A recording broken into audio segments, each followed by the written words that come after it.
You know, one of the big issues we've been pointing out in education, a lot of distractions, right? A lot of political and social indoctrination and distractions. But the Biden administration's interpretation of Title IX has been a big deal. And basically, there was something called the Biden Final Rule, where they took Title IX, which was supposed to protect girls from discrimination, and they said, well, that applies to trans kids too. So Title IX protects a boy to be able to use a girl's restroom or locker room, and a boy to be able to participate against biological girls in sports. Well, there was a ruling in the U.S. Supreme Court. This is from CBS News. Supreme Court maintains block on entirety of Biden administration's new Title IX ruling. Another article here, and this is funny, I had to bring this one up from CNN because it just shows like the bias on this. Supreme Court rejects Biden administration's request to enforce new civil rights protections for LGBTQ plus students.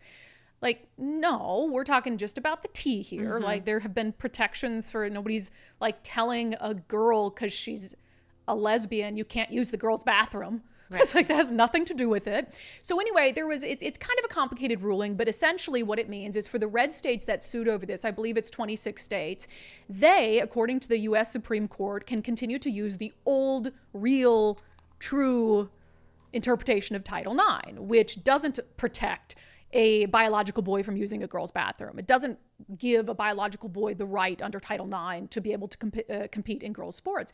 So that ruling will apply to the halts that are in effect in these red states that filed suit. But the question is, what about in blue states like ours that weren't part of that? There is a man named David Spring. He joined us on Sundays with Subscribers. He is with the Washington Parents Network. It's a fascinating interview. If you haven't watched it already, it was on this past Sunday. You can sign up on undividedpod.com to watch the full thing.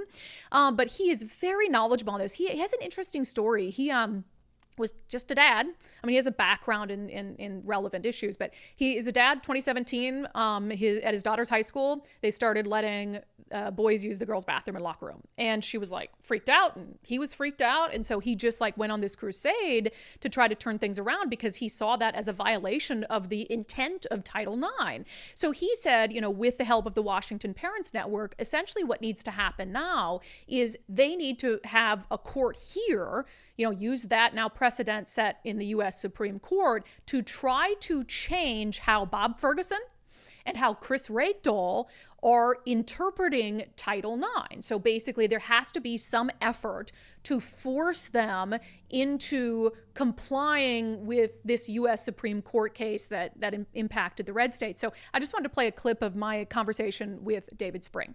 Title IX, by the way, is a federal law that's required of all educational programs and athletic programs that receive federal funding. And if you break Title IX, then theoretically, they could take away your federal funding, which is billions of dollars a year for our schools and colleges here in Washington State. So they've been risking billions of dollars by breaking federal law during the past 8 years. Have you heard at all how in response to that ruling by the state Supreme Court, how it's the U.S. Supreme Court. Or I'm sorry, the U.S. Supreme Court, how Chris Reykdal intends to respond to it? My fear, I've actually gotten to know both Chris Reykdal and Bob Ferguson over the years. And my fear is that they are somewhat arrogant. I'm trying to put this politely, that they think that they're kind of above the law. And so they have been ignoring the law now for 8 years. I believe we're simply going to have to go to federal court here in Washington State and get the federal court, which is responsible for enforcing federal laws, to order them to comply with Title IX. So, and explain that to me, because if the state Supreme Court said that's not what it's supposed to do, shouldn't that be enough to force their hand? Well, actually, they have been saying all along for the past 8 years. The federal courts have been saying that no, transgender rights are not covered by Title IX, that this is about girls' rights and women's rights and things like that. But as you know, the state track champion for the girls' 400 meter last May was a biological male who claimed to be a girl.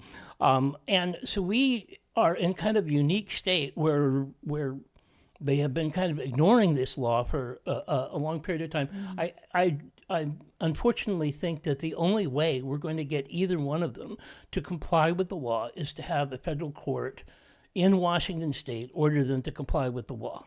Or get them voted out of office. That would be the other way, but whether they're voted out of office, I do think parents and voters need to be told that everything that Bob Ferguson said in the past 8 years about Title IX, everything Chris Reichel has said, has been a complete fiction. Yeah, that David Spring with Washington Parents Network. And it's interesting, this didn't get a lot of coverage last week. And I mean, there's a lot happening politically, but it's very, very significant, certainly for the 26 red states. But it gives blue states and parents like David, who want to challenge these things, a clear opening to be able to do it. I think it's incredibly significant. When we look at some of the key issues happening in our schools, and this twisted interpretation of Title IX to be used to let boys compete against girls, et cetera. So if and it sounds like they're going to pursue this, and if they're successful, then that could be the thing that gets that to stop. And we had said, parents speaking out, students speaking out, et cetera, politicians speaking out about these just ridiculous practices in public schools was a good way to turn the tide. But hell, if they can do it legally, if they can do it through a courtroom, that's awesome. And that's something that could be instantaneous. But as we also discussed, a really good way to have a logical interpretation of Title IX is to have different people in office. Bob Ferguson and Chris Reichel, they have spun all sorts of tales about various protections for LGBTQ. And, the parents passed 2081, the initiative, the Parental Bill of Rights initiative. And what did Chris Reichel say right away? Oh, that they're not going to implement certain aspects of it because they still think that there's privacy protections for students. So they're not going to tell a parent that their kid's coming to school and identifying by a different name and a different gender. And so it just all goes back to the government in our state believing it can parent better than parents can, and that it can make better decisions for the safety and well-being of kids than parents can, which is absolutely ridiculous. But David Spring, he was such an interesting interview, absolute wealth of knowledge. His whole trajectory on this, from being just kind of a parent to becoming concerned with the bathroom issue, which seems like eons ago. Remember when the only issue around this was boys in the girls' bathroom? And now there's just a million other things that have grown from that. So maybe this is the way that it comes to an end in Washington state. If you want to watch that full interview with David, you can do that by becoming a subscriber to Undivided, undividedpod.com.